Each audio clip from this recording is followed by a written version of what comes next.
माझ्या सख्या भावाचा फोन आला आणि तो म्हणाला, सुधा, आई काल रात्री वारली. तिची सगळी संपत्ती आता माझ्या नावावर आहे. तुला यातली फुटकी कवडीसुद्धा मिळणार नाही.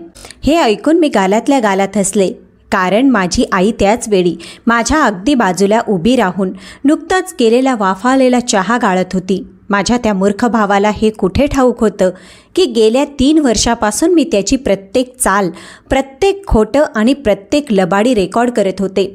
ज्या संपत्तीला तो त्याची स्वतःची जहागीर समजत होता त्यातला अर्धा हिस्सा तर कायदेशीररित्या माझ्या नावावरच होता. पण पुढे जे घडलं, जी कथा आता उलगडणार आहे ती ऐकून तुम्हाला समजेल, ज्या बहिणीला तो अबला आणि कमकुवत समजत होता ती त्याला उद्ध्वस्त करायला किती सज्ज होती. माझं नाव स्मिता देशमुख, वय 50 वर्ष. मी पुण्याच्या कोथरूड भागात राहते. बाहेरच्या लोकांसाठी मी एक साधी, शांत आणि घटस्फोटित बाई आहे, जी आपल्या वृद्ध आईसोबत राहते. पण सत्य परिस्थिती खूप वेगळी आहे. गेल्या 20 वर्षापासून मी माझं स्वतःचं बुटीक चालवते. लेडीज टेलरिंग आणि रेडीमेड गारमेंटचं माझं दुकान आहे आणि विशेष म्हणजे ते स्वतःचं माझं आहे. आज त्याची किंमत साधारण 45-50 लाखांच्या घरात आहे. महिन्याची 60,000ची कमाई, 18 लाखांची फिक्स डिपॉझिट आणि डोक्यात एक अशी योजना, आणि जी माझ्या भावाने आखलेले सगळे त्याच्या डोक्यात चाललेले कारस्थान धुळीला मिळवण्यासाठी तयार होते. माझ्या भावाच्या अन्यायाविरुद्ध मी कसा लढा दिला आणि माझ्या आईला तिच्याच लोभी मुलापासून कसं वाचवलं, हे जर तुम्हाला ऐकायचं असेल तर ही कथा संपूर्ण ऐका. प्रेक्षक मित्रांनो, चॅनलवर नवीन असाल तर व्हिडिओला लाईक, चॅनलला सबस्क्राईब करा, तसंच बेल आयकॉनसुद्धा प्रेस करा. त्या दिवशीची गोष्ट आहे. सकाळचे 8 वाजले होते. मी माझ्या बुटीकवर आलेल्या नवीन साड्यांचा साठा तपासत होते. माझी आई 72 वर्षाची सुनिधीताई घरी चहा करत होती. तेवढ्यात माझ्या मोबाईलवर माझा भाऊ विजयचा फोन आला. त्याच्या आवाजात एक विचित्र आत्मविश्वास होता, जणू त्याने एखादं मोठं युद्ध जिंकलं असावं. तो म्हणाला, सुधा, तुला सांगायचं होतं, आई काल रात्री गेली, अंत्यसंस्कार ठेवलेत आणि हो, जाताना तिने तिची सगळी संपत्ती, सगळे दागिने, पैसे, सगळं काही माझ्या नावावर केलं आहे. तुझ्या नावावर काहीच नाही. तुला तर माहीतच आहे ना, वंशाचा दिवा मुलगा असतो, त्यामुळे सगळं मुलाचंच असतं. एक क्षण मी सुन्न झाले. मग मला उमगलं, हा माणूस पैशासाठी इतका खालच्या थराला गेला आहे. जिवंत आईच्या मृत्यूची खोटी बातमीसुद्धा पसरवू शकतो, फक्त संपत्ती बळकावण्यासाठी. माझा भाऊ आता सर्व सीमा ओलांडून गेला होता. त्याने ठरवलं होतं की आईच्या मृत्यूची खोटी बातमी पसरवून, बनावटी मृत्यूचा दाखला बनवून आणि खोटं मृत्यूपत्र तयार करून सगळी संपत्ती हडप करायची. पण त्याला हे माहीत नव्हतं की त्याची ही बहीण गेल्या 3 वर्षापासून त्याच्यावर करडी नजर ठेवून आहे. मी अतिशय शांतपणे विजयला फोनवर म्हटलं, ठीक आहे दादा, मला समजलं, मी अंत्यसंस्काराला येईन, आणि फोन कट झाला.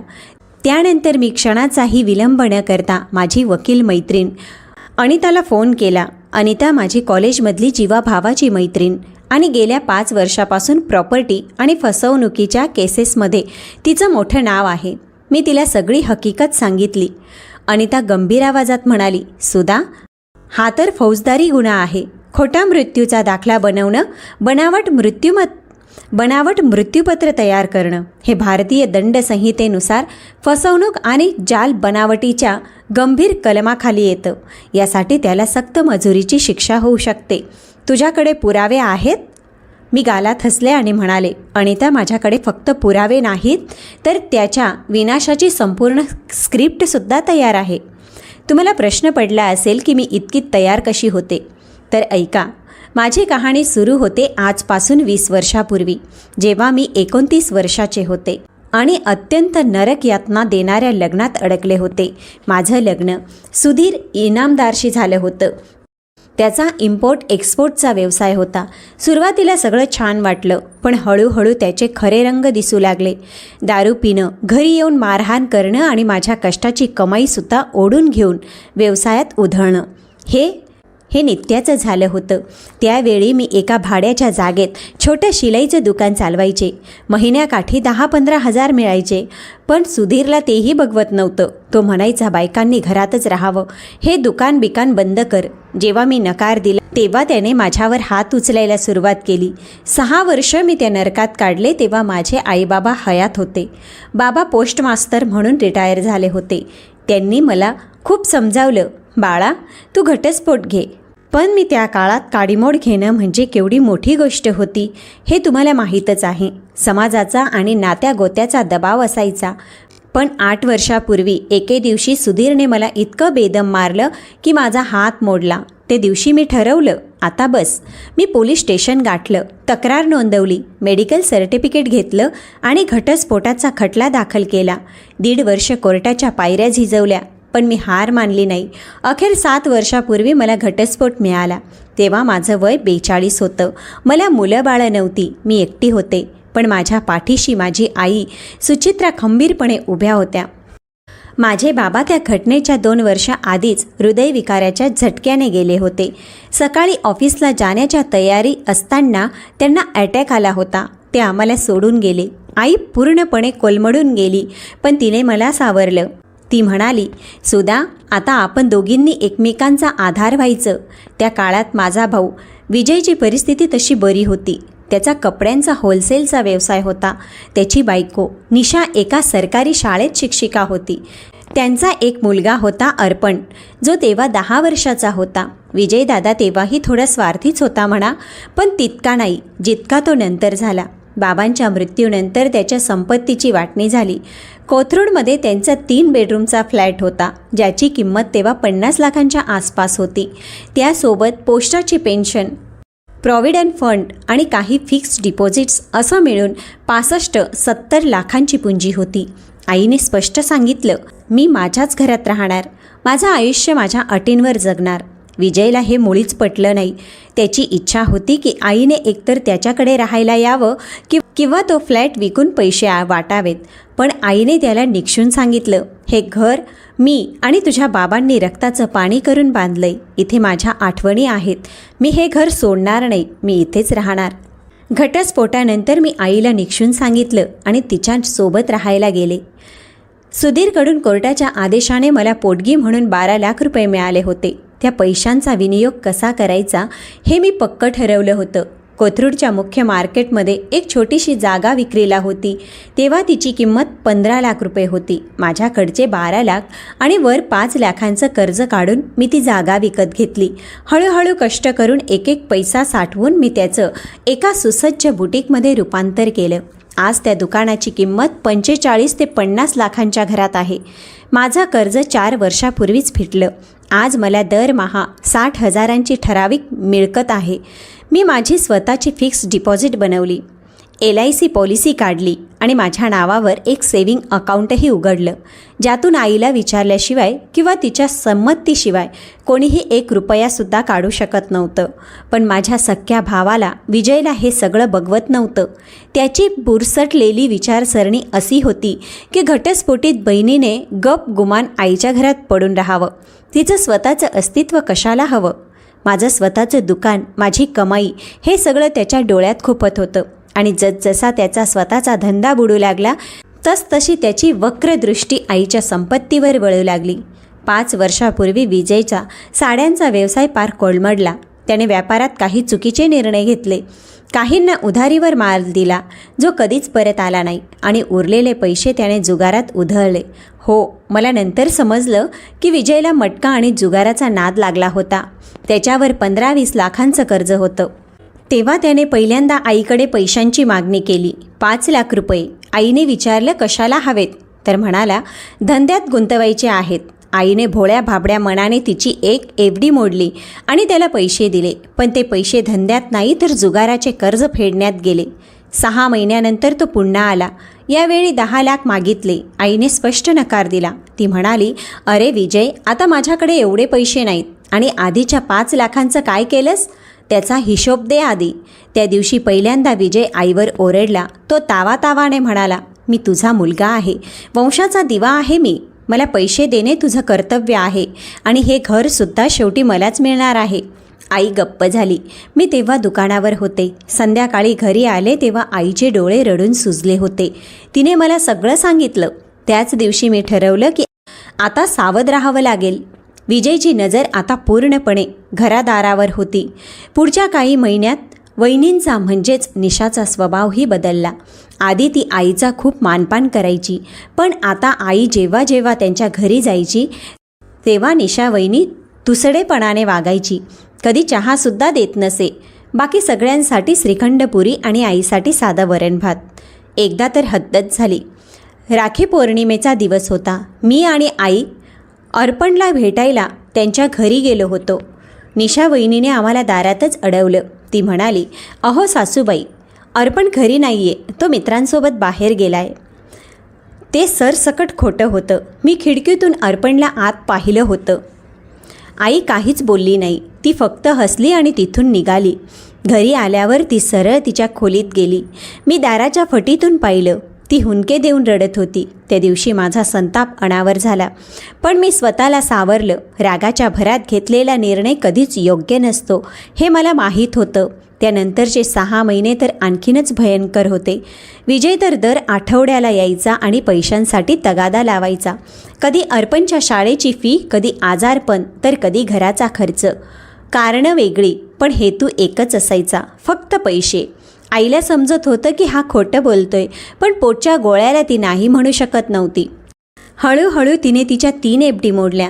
एकूण 15 लाख रुपये तिने विजयला दिले. मी आईला निक्षून सांगितलं, आई आता बस झालं, दादा तुझा गैरफायदा घेतोय. पण आई म्हणाली, अगं सुधा, शेवटी तो माझा मुलगा आहे ना गं, मी त्याला कसं तोडू. तेव्हा मला एक युक्ती सुचली. मी आईला समजावलं की आपल्याला घराचे कागदपत्रे सुरक्षित ठेवावे लागतील. मी माझी वकील मैत्रीण अनिताचा सल्ला घेतला. तिने सांगितलं की आईने जर घराचा काही हिस्सा कायदेशीररित्या तुझ्या नावावर केला तर विजयच्या मनसुब्यांना लगाम घालता येईल. सुरुवातीला आई तयार नव्हती. तिला वाटलं दोन्ही मुलांमध्ये भेदभाव होईल. पण मी तिला समजावलं, आई मला तुझी संपत्ती नकोय गं, मला फक्त एवढंच हवंय की उद्या दादाने तुलाच तुझ्या घरातून बाहेर काढू नये. जर अर्धा हिस्सा माझ्या नावावर असेल तर या घरात तुझा हक्क जसाच्या तसा राहील. आईला माझं म्हणणं पटलं. 3 वर्षापूर्वी आम्ही अत्यंत गुप्तपणे कायदेशीर मार्गाने त्या फ्लॅटचा अर्धा हिस्सा माझ्या नावावर रजिस्टर केला. आता त्या घराचे मालक मी आणि आई दोघे होतो. आम्ही ही गोष्ट विजयला सांगितलीच नाही. हे आमचं गुपित होतं. पण विजयचे कारनामे थांबले नाहीत, उलट वाढले. गेल्या 3 वर्षात ज्या घटना घडल्या त्या ऐकून तुमच्या तळपायाची आग मस्तकाला जाईल. पहिली मोठी घटना तेव्हा घडली जेव्हा विजयने आईला घर विकायचा तगादा लावला. तो म्हणाला, आई हे एवढं मोठं घर आहे, तुम्ही दोघीच तर असता, कशाला हवी एवढी जागा, ते विकून टाकू, पैसे वाटून घेऊ, मी माझे कर्ज फेडेल आणि तुम्ही दोघी एखादा छोटा फ्लॅट घ्या. आईने सरळ सरळ नकार दिला. तेव्हा विजयने धमकी दिली, तुम्ही जर घर विकलं नाही तर मी कोर्टात खेचीन तुम्हाला. मी मुलगा आहे, माझाही हक्क आहे यात. तेव्हा पहिल्यांदा मी तोंड उघडलं. मी कडक आवाजात म्हटलं, दादा हे घर बाबांनी आईच्या नावावर केलंय. जोपर्यंत आई जिवंत आहे आणि तिची इच्छा नाही तोपर्यंत तू तिला घर विकायला लावू शकत नाही आणि कुठलीही केस तू जिंकू शकत नाहीस. विजयला प्रचंड राग आला. तो माझ्या अंगावर धावून आला. तू मध्ये पडू नकोस, एक घटस्फोटित बाई, भावाच्या तुकड्यांवर जगतेस, तुझी काय लायकी आहे. त्या दिवशी मी गप्प राहणं पसंत केलं, पण शांत बसले नाही. मी माझ्या मोबाईलमध्ये त्याचं हे सगळं बोलणं रेकॉर्ड करून घेतलं होतं. हो, त्या दिवसापासून विजय जेव्हा जेव्हा घरी यायचा तेव्हा मी माझं रेकॉर्डिंग सुरू करायचे. माझ्या फोनमध्ये एक बॅकग्राऊंड रेकॉर्डिंग ॲप होतं. तो आला की मी फोन अशा जागी ठेवायचे जिथून सगळं संभाषण स्पष्ट रेकॉर्ड व्हायचं. दुसरी मोठी घटना 6 महिन्यानंतर घडली. विजय आणि निशा दोघेही आले. यावेळी त्यांच्या हातात काही कागदपत्र होते. विजय म्हणाला, आई हे बँकेचे फॉर्म्स आहेत, तुझ्या खात्यातून मला थोडे पैसे काढायचे आहेत, इथं सही कर, फक्त इथे सही कर. आईने ते कागद हातात घेतले पण तिला काहीच कळेना. ती गोंधळून म्हणाली, अरे विजय हे कसले कागद आहेत, मला काही समजत नाहीये. निशा वहिनी लगेच पुढे सरसावली आणि म्हणाली, अहो सासूबाई, तुम्ही फक्त सही करा ना, बाकी सगळं आम्ही बघून घेऊ, तुम्ही कशाला डोक्याला ताप करून घेता. मी त्यावेळी स्वयंपाकघरात होते. हे ऐकताच मी बाहेर आले आणि त्यांच्या हातातले कागद बघितले. ते बँकेत नॉमिनी बदलण्याचे फॉर्म होते. विजयला आईच्या सगळ्या खात्यांचा एकमेव वारसदार व्हायचं होतं. मी आईला सांगितलं, आई खबरदार, यावर सही केलीस तर हे नॉमिनी बदलण्याचे कागद आहेत. विजय माझ्यावर भडकला. तू परत मध्ये पडलीस? तुला काय करायचंय? मी आईचा मुलगा आहे, नॉमिनी मीच होणार. मी शांतपणे उत्तर दिलं, दादा नॉमिनी बदलायची इतकी काही घाई नाही आहे. आई आता ठणठणीत आहे आणि जर कधी गरज पडलीच तर आई स्वतः ठरवेल की कोणाला नॉमिनी करायचं ते. निशा वहिनी फणकारून म्हणाली, हे बघ सुधा, तू इथे राहतेस कारण सासूबाईंची तशी इच्छा आहे, पण खरा वारसदार तर विजयच आहे. मी त्यांना सडेतोड उत्तर दिलं, वहिनी मी इथे राहते कारण हे माझ्या आईबाबांचं घर आहे आणि हक्काचीच भाषा करत असाल तर कायद्याने मुला इतकाच मुलीचाही समान हक्क असतो. यावर वाद आणखी चिघळला. विजय रागाने लालबुंद होऊन म्हणाला, आई तू हिला समजव, नाहीतर मी पुन्हा कधीच या घरात पाय ठेवणार नाही. आई बिचारी रडायला लागली. ती म्हणाली, अरे बाळा असं बोलू नकोस, तुम्ही दोघंही मला तितकेच प्रिय आहात. पण विजय आणि निशा रागाच्या भरात तिथून निघून गेले.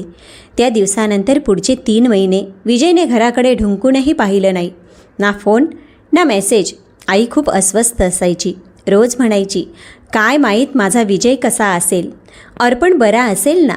मी आईची समजूत काढायचे, पण मनात कुठेतरी मला खात्री होती की विजय शांत बसणार नाही.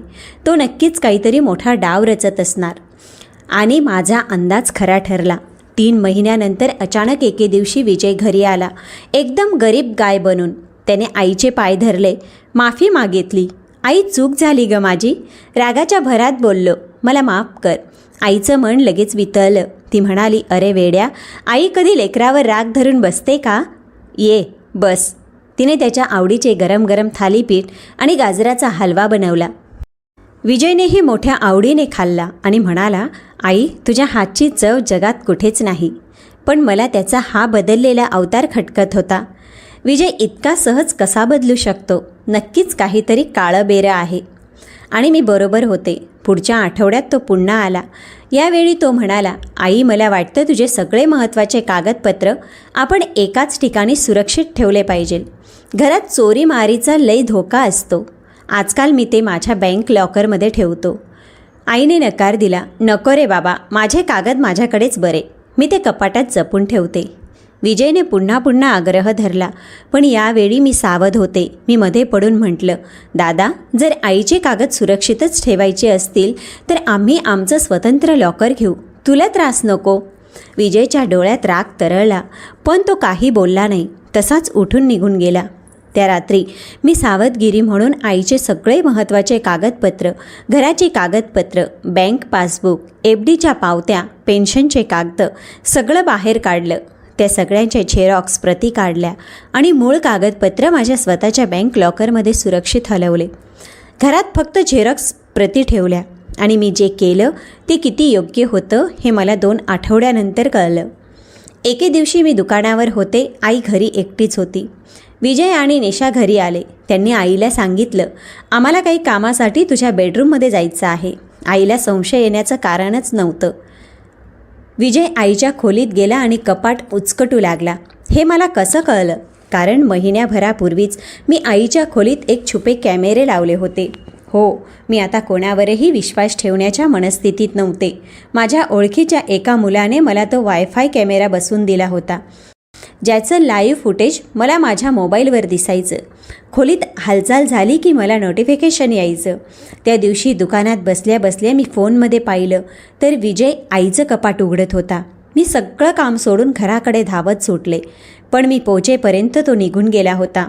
आईने सांगितलं, अगं विजय काहीतरी कागद शोधत होता. मी विचारलं, मग काय म्हणाला?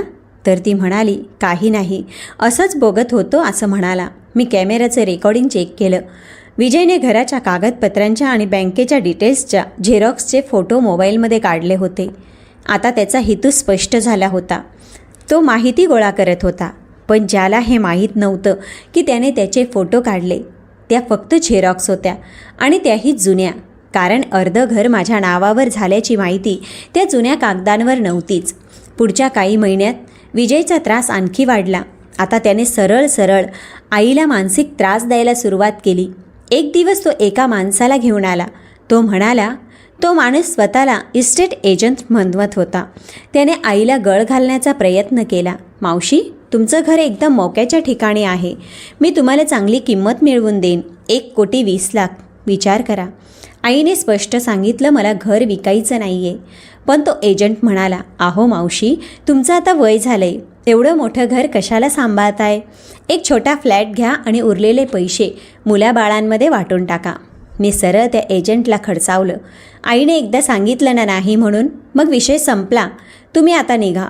विजय चिडून म्हणाला, सुधा, तू प्रत्येक वेळी मध्ये का पडतेस? आईला तिचे निर्णय घेऊ दे ना. मी म्हटलं, मग तिने घेतलाय ना निर्णय, तिला घर विकायचं नाही आहे. ते दोघे रागाने फणकारत निघून गेले. पण त्याच रात्री विजयने आईला फोन करून धमकावलं. तो म्हणाला, आई, जर तू त्या सुधाचं ऐकत राहशील तर तुला पश्चाताप होईल. ती घटस्फोटीत आहे. तिला पोरं बाळं नाहीत म्हणून तिची नजर तुझ्या प्रॉपर्टीवर आहे. आई रडायला लागली. तिने मला त्या कॉलची रेकॉर्डिंग ऐकवली. माझं काळीच तीर तीर तुटलं. त्या दिवशी मला माझ्या सख्या भावाची इतकी घृणा वाटली की बस. पण मी स्वतःला शांत ठेवलं. आईला म्हटलं, आई, तू घाबरू नकोस.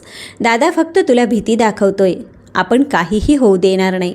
वरवर मी आईला धीर देत होते. पण मनातल्या मनात मला कळून चुकलं होतं की विजय आता काहीतरी मोठं कांड करण्याची तयारी करत आहे आणि मलाही आता पूर्ण तयारीनिशी सज्ज राहायला हवं. मी अनिताला सगळी हकीकत सांगितली. ती म्हणाली, सुधा, आता आपल्याला कायदेशीर लढाईसाठी तयार राहायला हवं. तू सगळे पुरावे जमा कर. ऑडिओ रेकॉर्डिंग्स, CCTV फुटेज, बँकेचे व्यवहार, सगळं काही. मी तसंच केलं. मी एक वेगळी फाईलच बनवली. त्यात गेल्या 2 वर्षात घडलेल्या प्रत्येक घटनेचा तपशील होता. तारखेनुसार सोबत रेकॉर्डिंग्स आणि CCTV फुटेजचा बॅकअप. मी आईच्या बँकेचे स्टेटमेंट काढले. त्यात स्पष्ट दिसत होतं की गेल्या 5 वर्षात विजयने आईकडून टप्प्याटप्प्याने एकूण 25 लाख रुपये घेतले होते आणि त्यातला एकही पैसा परत केला नव्हता. एवढंच नाही तर मी एका मानसोपचार तज्ज्ञाकडून आईची तपासणी करून घेतली. डॉक्टरांनी लिखित प्रमाणपत्र दिलं की सुचित्राताई मानसिकदृष्ट्या पूर्णपणे सुदृढ आहेत आणि स्वतःचे निर्णय घेण्यास सक्षम आहेत. हे करणं अत्यंत गरजेचं होतं, कारण मला भीती होती की उद्या विजय कोर्टात उभा राहून म्हणेल, आई म्हातारी झाली आहे, तिचं डोकं चालत नाही, तिला वेड लागलंय. त्याचबरोबर मी आमच्या सोसायटीतल्या काही महत्त्वाच्या लोकांशीही बोलून ठेवलं होतं. आमचे शेजारी जोशी काका, जे रिटायर वकील होते, आणि सोसायटीच्या अध्यक्षा मंदाताई, हे सगळे आईला चांगले ओळखत होते. मी त्यांना विजयच्या वागण्याबद्दल कल्पना दिली. त्यांनी आश्वासन दिलं की वेळ पडल्यास ते नक्की साक्ष देतील. मी पूर्णपणे तयार होते. मला माहीत होतं की विजयचा संयम सुटेल आणि तो असं काहीतरी करेल ज्यामुळे त्याचं बिंग फुटेल. आणि तो दिवस उगवला. 6 महिन्यांपूर्वीची गोष्ट आहे. विजयने अचानक आईला फोन केला आणि सांगितलं की त्याची बायको निशा खूप आजारी आहे. तिला पोटाचा कॅन्सर झालाय आणि तातडीने ऑपरेशन करावं लागेल. त्यासाठी 15 लाखांची गरज आहे. आई एकदम घाबरली. तिने विचारलं, अरे देवा, असं काय झालं निशाला? विजय रडवेल्या आवाजात म्हणाला, पोटाचा कॅन्सर आहे आई, लवकर ऑपरेशन नाही केलं तर. आणि तो ढसाढसा रडायला लागला. आईचं काळीच पिळवटून निघालं. ती म्हणाली, अरे पैशांची काळजी करू नकोस तू, निशाला वाचवणं महत्त्वाचं आहे. माझ्याकडे आहेत काही पैसे. विजय म्हणाला, आई मला आत्ताच्या आत्ता 10 लाख हवेत. उरलेले 5 लाख पुढच्या महिन्यात दे. आई तयार झाली. तिने मला हे सांगितलं. मी म्हटलं, आई आपण पैसे देऊ, पण आधी आपण जाऊन निशा वहिनींना भेटू, त्यांची विचारपूस करू. पण विजयने स्पष्ट नकार दिला. नको, ती हॉस्पिटलमध्ये ॲडमिट आहे. डॉक्टरांनी कोणालाच भेटू दिलेलं नाही आहे.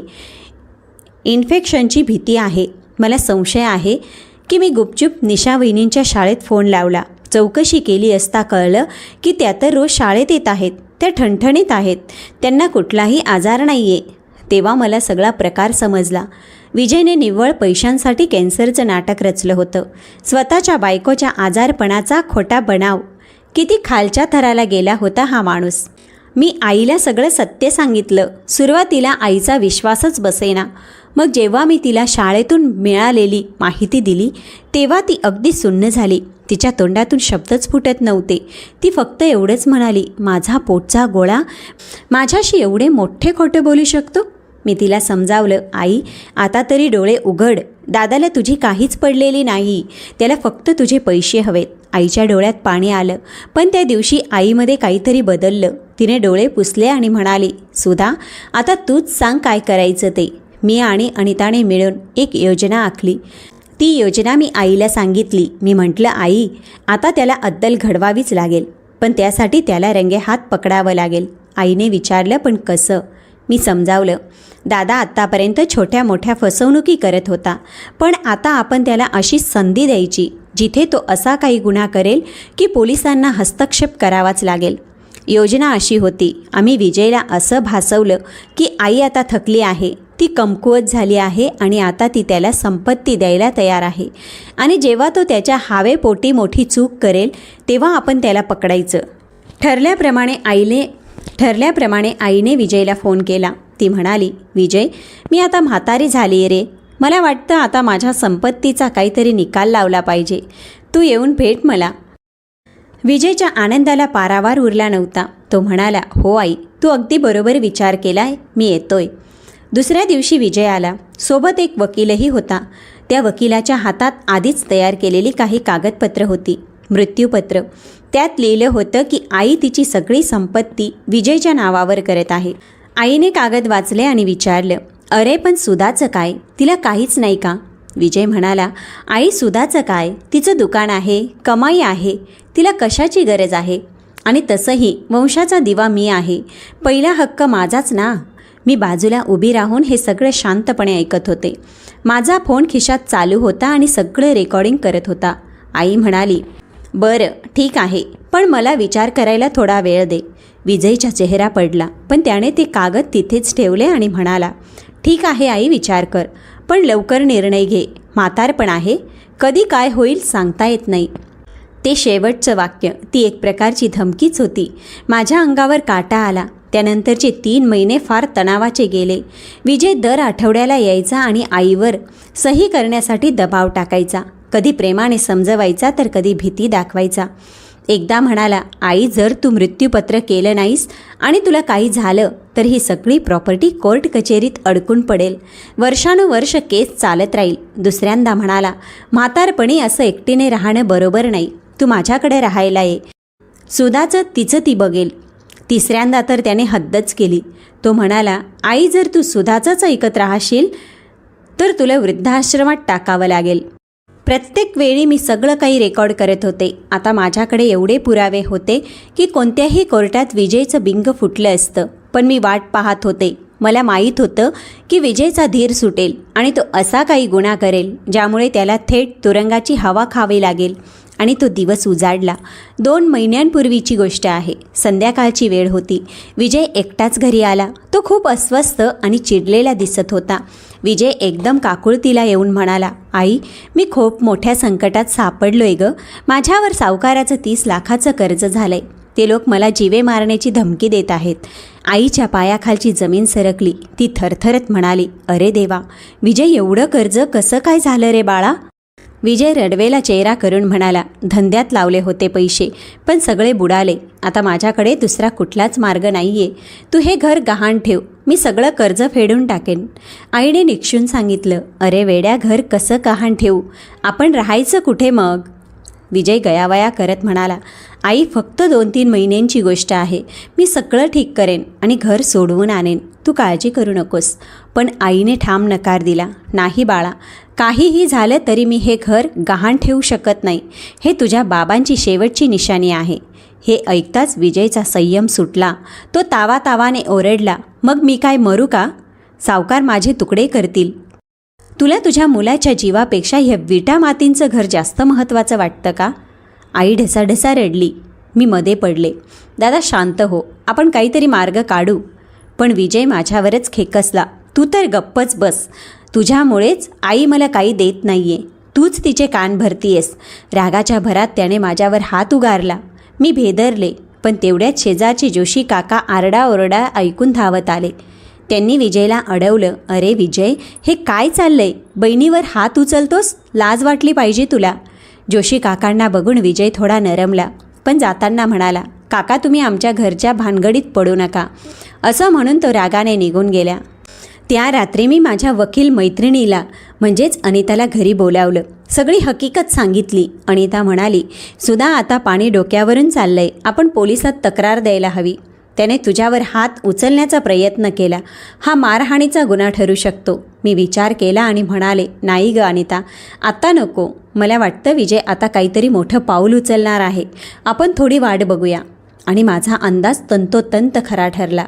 पुढच्याच आठवड्यात विजयने तो गुन्हा केला ज्याची मी वाट पाहत होते. त्याने एक बनावटी मृत्यूपत्र तयार केलं. त्यात त्याने आईची हुबेहूब बनावटी सही केली होती. त्या मृत्यूपत्रात लिहिलं होतं की आई तिची सगळी संपत्ती विजयच्या नावावर करत आहे.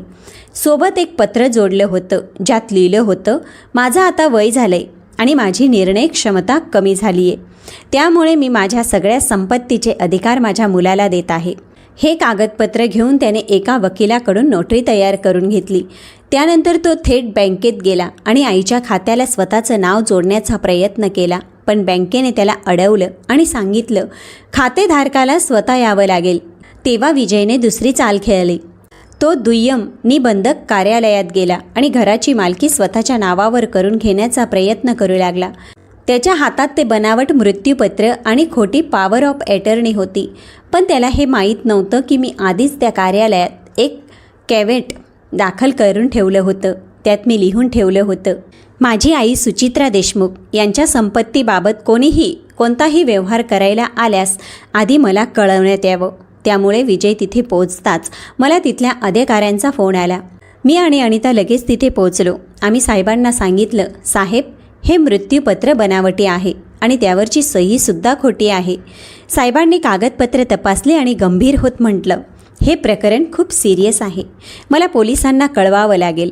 विजय हे ऐकून घाबरला. तो तिथून पळून जाण्याच्या तयारीत होता.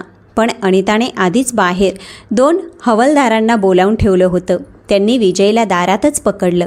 पोलिसांनी त्याची चौकशी सुरू केली. सुरुवातीला तो उडवाउडवीची उत्तरे देत होता.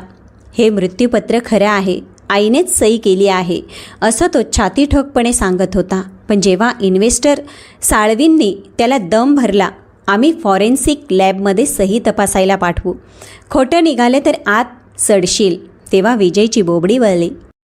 त्याच वेळी मी पोलिसांसमोर माझे सगळे हुकमी एक्के बाहेर काढले.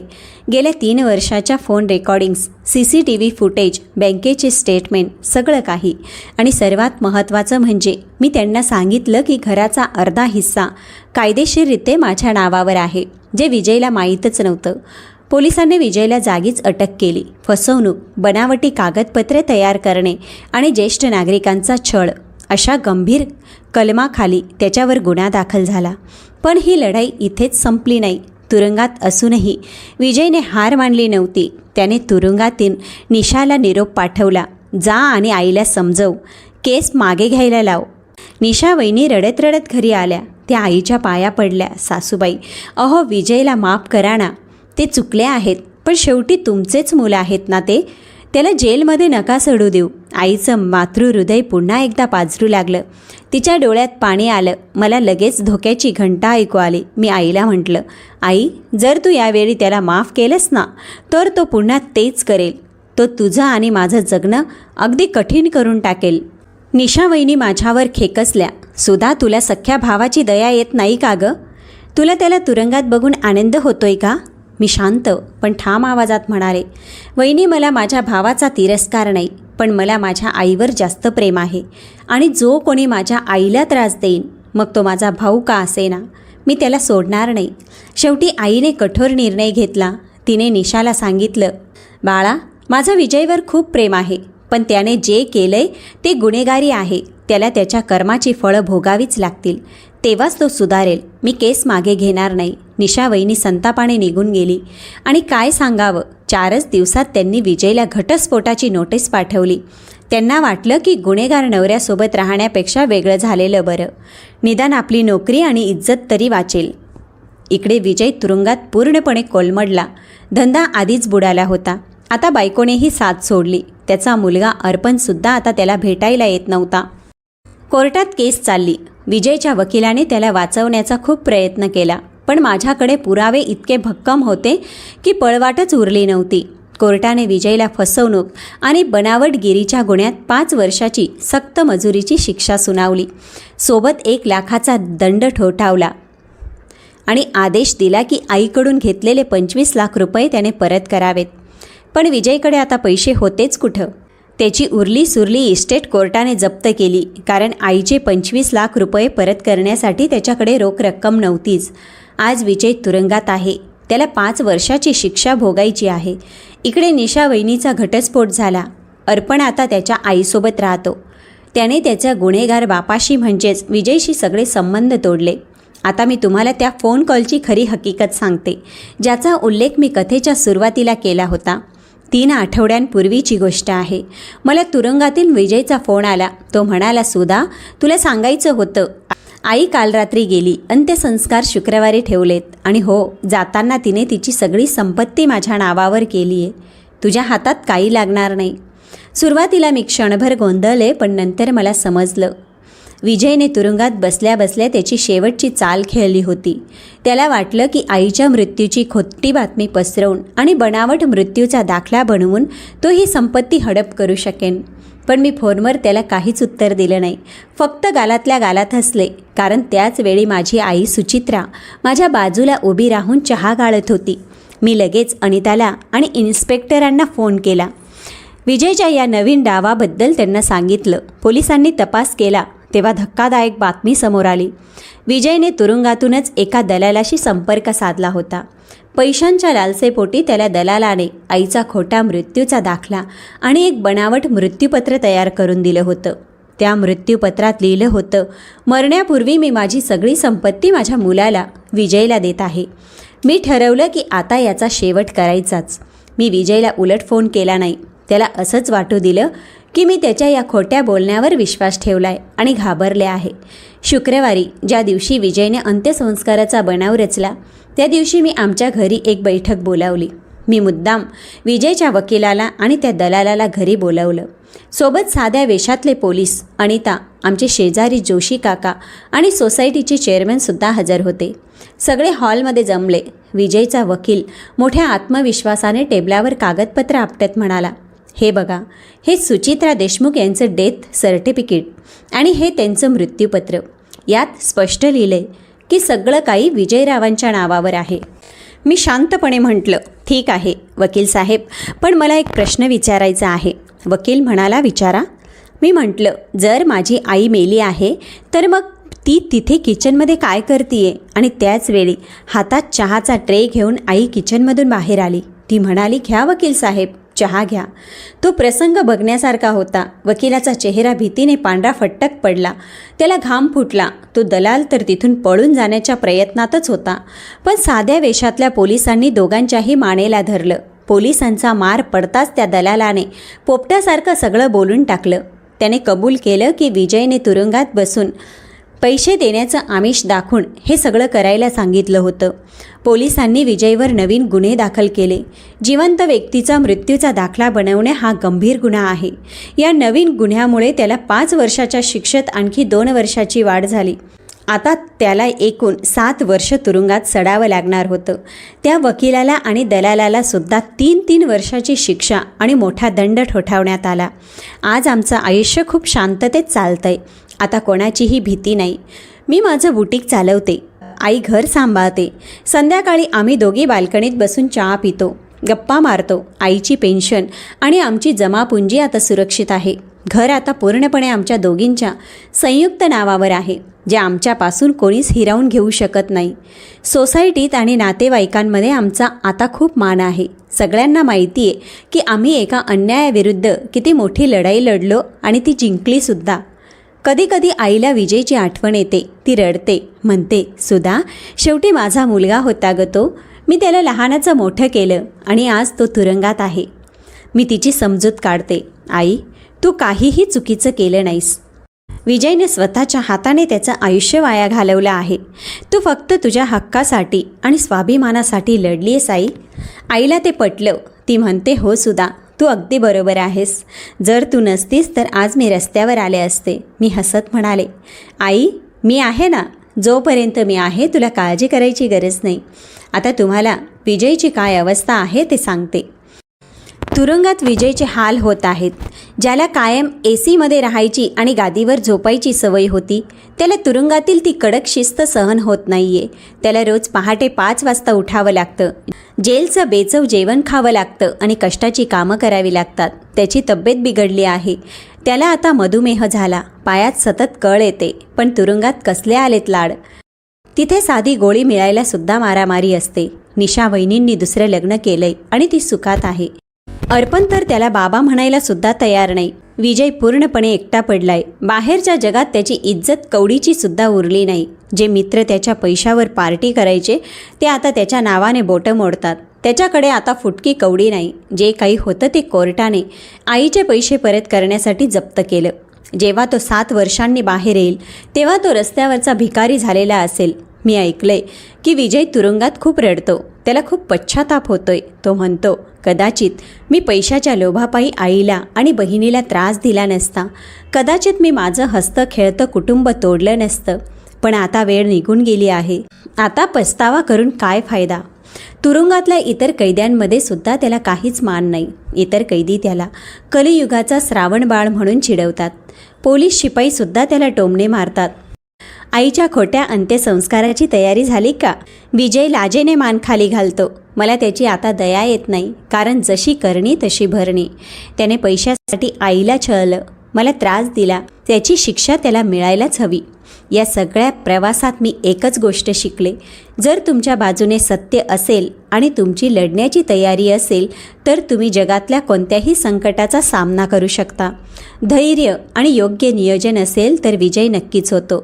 जर त्यावेळी मी रागाच्या भरात आरडाओरडा केला असता किंवा घाई गडबडीत प्रतिक्रिया दिली असती तर आज माझ्याकडे इतके भक्कम पुरावे नसते.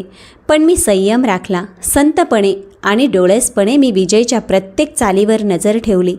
प्रत्येक संभाषण रेकॉर्ड केलं आणि जेव्हा योग्य वेळ आली तेव्हा एकाच वेळी सगळं काही जगासमोर मांडलं.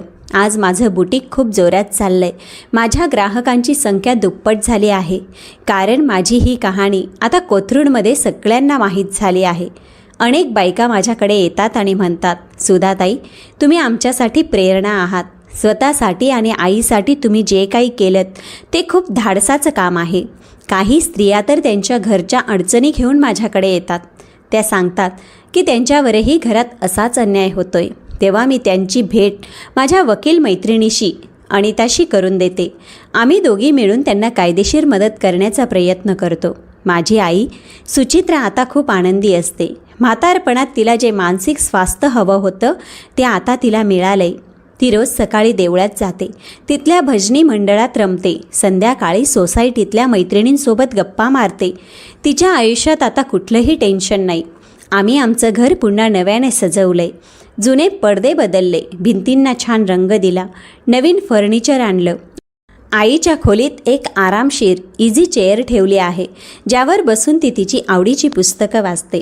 आमच्या स्वयंपाकघरात आता रोज काहीतरी खमंग शिजतं. आई तिच्या आवडीचे पदार्थ बनवते. कधी गाजराचा हलवा, कधी मुगाचा शिरा, तर कधी गरमागरम थालीपीठ. आम्ही दोघी एकत्र बसून जेवतो, हसतो आणि मनसोक्त गप्पा मारतो. रविवारी आम्ही दोघी तुळशीबागेत किंवा मार्केटमध्ये जातो. आईला नवीन साड्या खरेदी करायला खूप आवडतं. तिला जी साडी आवडेल ती मी तिला घेऊन देते. आता मनात ती भीती उरली नाही की कोणीतरी येईन आणि आमचे पैसे हिरावून नेईन. सणासुदीला आम्ही घर खूप छान सजवतो. दिवाळीत पणत्यांची आरस करतो, अंगणात मोठी रांगोळी काढतो. पण सर्वात भावूक क्षण असतो राखी पौर्णिमेचा. त्या दिवशी आई माझ्या हातावर राखी बांधते आणि म्हणते, सुधा, तूच माझा मुलगा आणि तूच माझा रक्षक. तू माझ्यासाठी मुलापेक्षा जास्त आहेस. आमचे शेजारीही आम्हाला खूप सहकार्य करतात. जोशी काका नेहमी विचारपूस करतात. सोसायटीच्या अध्यक्ष मंदाताई आम्हाला सोसायटीच्या कार्यक्रमात सन्मानाने बोलवतात. आता सगळे आम्हाला इज्जत देतात. भविष्याची तरतूद म्हणून मी काही महत्त्वाची पावलं उचलली आहेत. मी वकिलाला भेटून माझं मृत्यूपत्र तयार करून घेतलं आहे. जर मला काही झालं तर माझी सगळी संपत्ती आईला मिळेल आणि आईच्या पश्चात ती एका सामाजिक संस्थेला, जी निराधार वृद्ध महिलांसाठी काम करते, त्यांना दान केली जाईल. मी माझ्या दुकानाचा विमा उतरवला आहे. माझ्याकडे आता वेगवेगळ्या बँकांमध्ये 3 सेव्हिंग अकाउंट आहेत. माझी फिक्स डिपॉझिट आता 22 लाखांची झाली आहे. आणि मी शेअर मार्केटमध्येही थोडी गुंतवणूक केली आहे. मी आणि आई आता भविष्यासाठी पूर्णपणे सुरक्षित आहोत.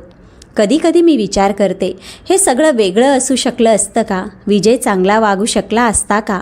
कदाचित हो, जर त्याने लोभ धरला नसता तर. जर त्याने पैशापेक्षा रक्ताच्या नात्याला जास्त किंमत दिली असती तर. जर त्याने आईचा आणि बहिणीचा आदर केला असता तर. पण त्याने तसं केलं नाही आणि आता त्याला त्याच्या कर्माची फळं भोगावी लागत आहेत. माझी कहाणी सांगण्यामागचा उद्देश एकच आहे. मला वाटतं माझी ही कथा ऐकून इतर स्त्रियांनाही हिंमत मिळावी. जर तुमच्या कुटुंबातही तुमच्यावर अन्याय होत असेल तर गप्प बसू नका. स्वतःच्या हक्कासाठी लढा. पण लक्षात ठेवा, लढा भावनेच्या भरात नाही तर बुद्धीने लढायचा असतो. रागाच्या भरात नाही तर रणनीती आखून लढायचा असतो. पुरावे गोळा करा. प्रत्येक गोष्टीची नोंद ठेवा. कायदेशीर सल्ला घ्या आणि जेव्हा योग्य वेळ येईल तेव्हा पूर्ण ताकदीनिशी वार करा. लक्षात ठेवा, संयम आणि तयारीने कोणतीही लढाई जिंकता येते. तुम्हाला लगेच प्रतिक्रिया द्यायची नाही. तुम्हाला स्मार्ट व्हायचं आहे. कायदा तुमच्या बाजूने आहे आणि समाजही आता बदलतो आहे. आता मुलींनाही मुलांइतकाच समान हक्क मिळतो. फक्त तुम्हाला तो हक्क मागायचं धाडस करावं लागेल. आणि लक्षात ठेवा, तुम्ही एकट्या नाही आहात. अशा अनेक स्त्रिया आहेत ज्या या त्रासातून जात आहेत. एकमेकींशी जोडून राहा. मी आज जिथे आहे तिथे एकटी पोचले नाही. माझ्या आईने मला साथ दिली. अनितासारख्या मैत्रिणीने मदत केली. शेजाऱ्यांनी पाठिंबा दिला. त्यामुळे आपल्या आजूबाजूच्या चांगल्या लोकांशी जोडून राहा. आज मी माझ्या आईसोबत शांततेत जगते. आमचं घर आमचं आहे, पैसा आमचा आहे आणि आयुष्यही आमचंच आहे. कोणाची भीती नाही, कोणाचा दबाव नाही. आणि माझा भाऊ विजय, तो तुरुंगात त्याच्या पापांची शिक्षा भोगतोय. मला त्याची दया येत नाही, कारण निसर्गाचा नियमच आहे, जशी करणी तशी भरणी. जे पेराल तेच उगवणार. आज रात्री जेव्हा मी झोपायला जाईन तेव्हा मला शांत झोप लागेल, कारण मी जे केलं ते योग्यच केलं. मी माझ्या जन्मदात्या आईचं रक्षण केलं, माझ्या हक्कासाठी लढले आणि जिंकले. जर तुम्हाला माझी ही कहाणी आवडली असेल तर व्हिडिओला लाईक करा, चॅनलला सबस्क्राईब करा. आणि जर तुम्हीही अशाच कोणत्या संकटातून जात असाल तर लक्षात ठेवा, धैर्य, योग्य नियोजन आणि सत्याची साथ असेल तर विजय तुमचाच आहे. कधीही हार मानू नका, लढत राहा. कहाणी शेवटपर्यंत ऐकल्याबद्दल धन्यवाद प्रेक्षक मित्रांनो. चला तर भेटूया पुढच्या कथेसोबत.